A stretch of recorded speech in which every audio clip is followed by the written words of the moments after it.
10,000 रुपया रेंट में ही दे देंगे तो खाएंगे क्या, बच्चों को पढ़ाएंगे क्या। बहुत ज़्यादा सैलरी नहीं होती है, लेकिन फिर भी ऐसे में हमारे बहुत सारे परिवार ऐसे हैं जो मिडिल क्लास के हैं, जो अपना घर चला रहे हैं। बहुत hello everyone, welcome back to my channel real life with Tuku. कैसे हैं आप लोग? आई होप आप बहुत अच्छे होंगे और सेहतमंद होंगे और आप लगातार मेरी वीडियो के साथ भी बने हुए होंगे। दोस्तों, आज की वीडियो जो है वो बहुत ही डिमांडिंग वीडियो है और इस वीडियो में जो है मैं आपको बजटिंग करना सिखाऊंगी। एक्चुअली ये जो वीडियो है ये 2 पार्ट में मैंने डिवाइड किया है, क्योंकि बहुत सारे कमेंट आए थे कि दीदी आप बजटिंग की वीडियो दीजिए और साथ के साथ हमें कैश स्टफिंग कैसे की जाती है वो भी सिखाइए। दोस्तों, कैश स्टफिंग जो होता है ना, वो एक तरह का हमारा बजट का ही पार्ट होता है। उसमें क्या होता है कि हम एक्चुअली जब हमसे जैसे ज़्यादा खर्च हो जाता है या हमें समझ में नहीं आता है कि हम अपने पैसे कहाँ खर्च करें या कहाँ हमने खर्च किए जो हमारे पैसे बचे नहीं, तो उसके लिए कैश स्टफिंग जो होता है ना वो सबसे इम्पॉर्टेंट चीज़ होता है। तो उसको मैं एक बार आप लोग को दिखा देना चाहती हूँ कि कैसे कैश स्टफिंग हम लोग करते हैं। देखिए दोस्तों, यहाँ पे जो है ये हमारा मैंने यहाँ पे एक छोटे छोटे इन्वेलप और ये एक लॉन्ग इन्वेलप जो है मतलब रेक्टेंगल शेप का, इसको मैंने रखा है। तो ये जितने भी हैं ये 8 इन्वेलप्स हैं। ये हमारा जो लॉन्ग वाला इन्वेलप है ये सारा हमारा फिक्स्ड एक्सपेंसेस होता है, जिसमें हम कुछ भी बदलाव नहीं कर सकते हैं, जिसमें हमारा रेंट, गैस, सब कुछ आता है। और ये जो हमारे छोटे छोटे इन्वेलप्स हैं ये हमारे जो है ये वेरिएबल एक्सपेंसेस है। वेरिएबल एक्सपेंसेस वो होते हैं जैसे कि जिसमें हम कुछ अदला बदली कर सकते हैं, वो फिक्स्ड नहीं होता है। हो सकता है इस मंथ बचा तो हमने जमा किया, नहीं हुआ तो नहीं जमा किया। और ये टोटल जो है मेरे पास 7 है। एक्चुअली ये जब मैंने स्टार्टिंग में अपना करियर स्टार्ट किया था ना, और मेरे पास कुछ पैसे होते थे तो पैसे मैं बचा नहीं पाती थी और मुझे बहुत शौक होता था कि मेरे पैसे बचें।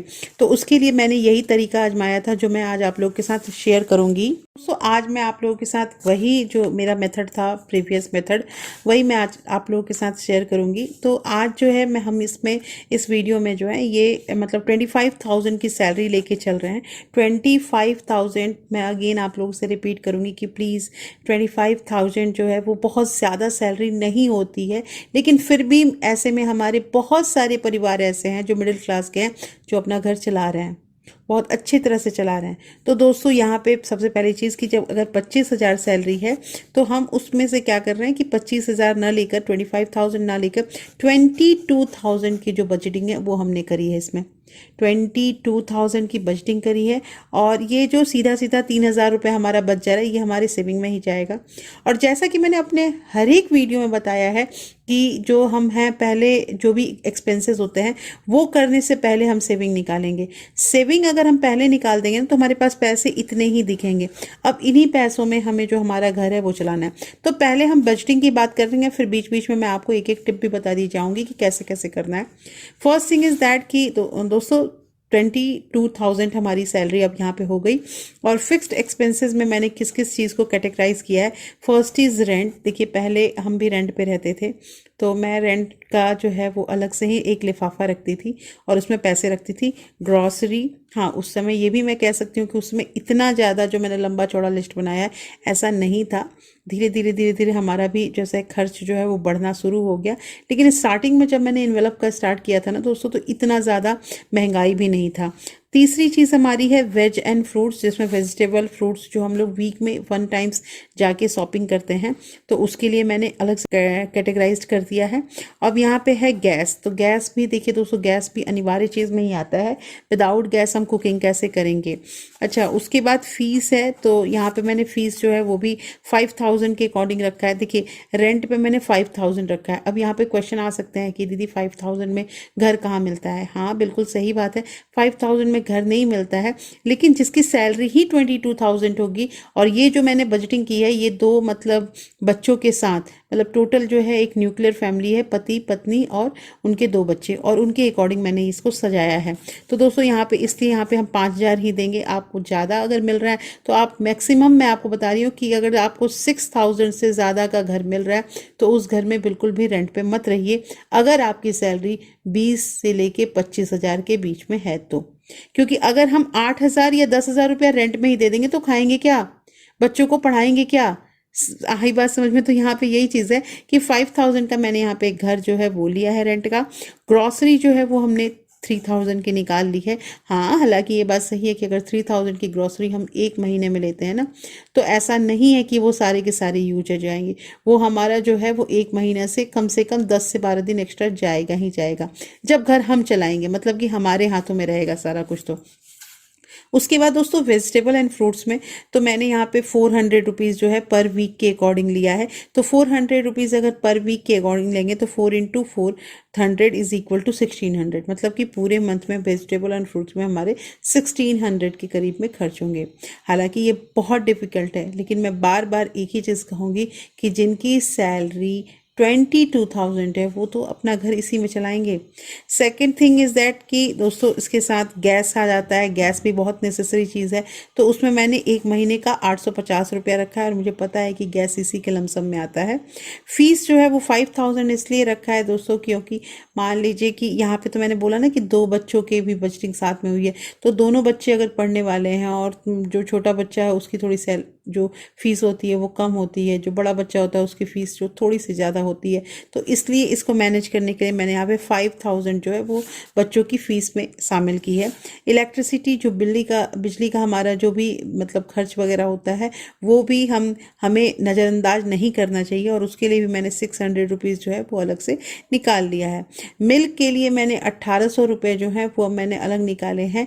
लेकिन मिल्क जो है दोस्तों ऐसा नहीं है कि अब बहुत बार ऐसा होता है ना कि जैसे हम कभी नहीं लेते हैं या 2 दिन का एक बार ले लेते हैं, तो उसमें भी हमारा मिल्क बचता है, तो उसके साथ ही आपको देखना है कि ये आपका क्या चीज़ है और कितना बच रहा है। और उसके बाद लास्ट में हमारा बैंक है। बैंक में हमने क्या कर रखा है, तो उसमें एक अपनी आरडी खुलवा रखी है। आरडी आप समझ ही रहे होंगे कि आरडी क्या होता है, तो एक आरडी खुलवा रखी है। ये जो हुए ये सारे हमारे फिक्स्ड खर्चे हुए, मतलब इसे हम चेंज चाहते हुए भी चेंज नहीं कर सकते हैं, ऐसी हालत है। तो अब ये हो गया हमारा फिक्स्ड। उसके बाद वेरिएबल एक्सपेंसेस में मैं लेकर आई हूँ ट्रेवल अगर करने कहीं जाना है तो 500 रुपये उसमें हमें जो है डिपॉजिट करना है। इसलिए दोस्तों क्योंकि ये जो ट्रैवलिंग होता है ये अचानक हमारा प्रोग्राम बन जाता है, और जब अचानक प्रोग्राम बन जाता है और उस समय अगर आप अपने फैमिली मेंबर को 5000 और 4000 रुपये से मतलब उनकी मदद करेंगे तो उन्हें कितना अच्छा लगेगा कि हमारी वाइफ ने या हमारी जो भी हमारी मदर हैं, भाभी हैं, उन्होंने इतने पैसे रखे थे।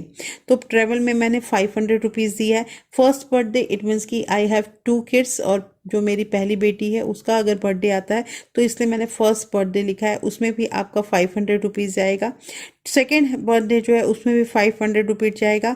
एनिवर्सरी के लिए भी मैंने 500 के करीब में रखा है दोस्तों, इसलिए क्योंकि ना जो एनिवर्सरी होती है उसे भी हम कोशिश करते हैं कि अच्छे से मनाएं, तो उसमें भी मैंने 500 रुपीज़ रखा है। उसके बाद आता है हमारे पास इमरजेंसी, जिससे मान लो किसी बच्चे को मतलब कुछ बुखार वगैरह या कुछ भी हो जाता है, कफ वफ, तो उस समय जो है डॉक्टर को अगर हम विज़िट करेंगे तो वो हमसे फ़ीस लेगा। तो फ़ीस के लिए भी जो है वो मैंने कुछ जो पैसे हैं 150 रुपीज़ या फिर मेडिसिन के लिए, ये मैं हर मंथ में रखूँगी। इन पैसों को हमें रखना ही रखना है दोस्तों, क्योंकि ऐसा है कि ये देखिए इमरजेंसी के जो पैसे हैं वो हर महीने लगेंगे नहीं, लेकिन अगर हम इन पैसों को मतलब 150 रुपये भी अगर पर मंथ जमा करते हैं और हमारा बच्चा सही है, तो आप समझिए कि 2 महीने में 300 हो जाएगा, 3 महीने में 450 हो जाएगा। तो ऐसे करके हमारा पैसा तो इंक्रीज़ ही हो रहा है। और लास्ट जो है ये हमारा एक्स्ट्रा मनी है कि एक्स्ट्रा में भी हम 500 रुपीज़ रखते हैं। अगर कहीं ज़रूरत होती है तो उन पैसों को निकालते हैं, नहीं तो फिर उसे हम कैरी फॉरवर्ड कर देते हैं। ऐसे करके इस तरीके से हम अपने पैसे को बचाते हैं और मैनेज करते हैं। दोस्तों आज की वीडियो कैसी लगी मुझे ज़रूर बताइएगा। होपफुली ये वीडियो आपको अच्छी लगी होगी। अच्छी लगी है तो प्लीज़ लाइक शेयर सब्सक्राइब जरूर कीजिएगा। फिर मैं मिलती हूँ आपसे ही एक ऐसे ही इंटरेस्टिंग वीडियो के साथ। तब तक अपना प्यार और सपोर्ट ऐसे ही बरकरार रखिएगा। Thank you. Thanks for watching.